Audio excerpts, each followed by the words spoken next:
সড়কপথে অবাধে পাচার হচ্ছে মাদক।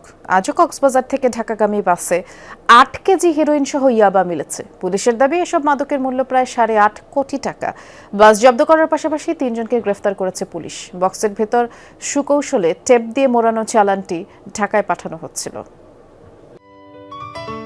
সিলন টি রপ্তানিতে শীর্ষে। টেপ দিয়ে মোড়ানো, থরে থরে সাজানো এসব প্যাকেটে রয়েছে মরণঘাতী নেশাদ্রব্য হেরোইন, সাথে নীল প্যাকেটে আছে ইয়াবা।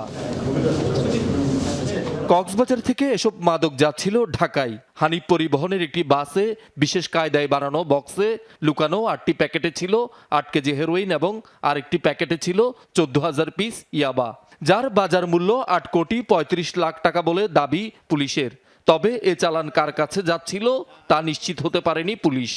প্রতিটি প্যাকেটে ১ কেজি করে মোট ৮ কেজি হেরোইন, যার আনুমানিক মূল্যমান ৮ কোটি টাকা, এবং হলুদ রঙের কস্টেপ মোড়ানো ৭০টি নীল রঙের জিপারের ভেতরে রক্ষিত ১৪,০০০ পিস ইয়াবা ট্যাবলেট, এবং যার ওজন ১ কেজি ৪০০ গ্রাম, মূল্য আনুমানিক ৩৫ লক্ষ টাকা।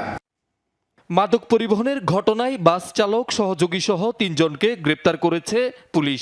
তাদের দাবি, গ্রেপ্তারকৃতদের মধ্যে আলী হোসেন নামে একজন আন্তর্জাতিক মাদক চোরাকারবারি এবং একাধিক মাদক মামলার আসামি।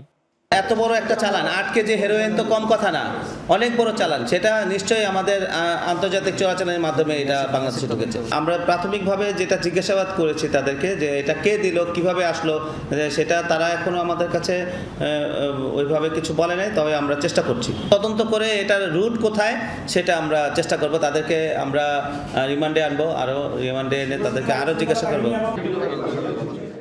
এই ঘটনায় মাদকদ্রব্য নিয়ন্ত্রণ আইনে কর্ণফুলী থানায় মামলা দায়ের হয়েছে।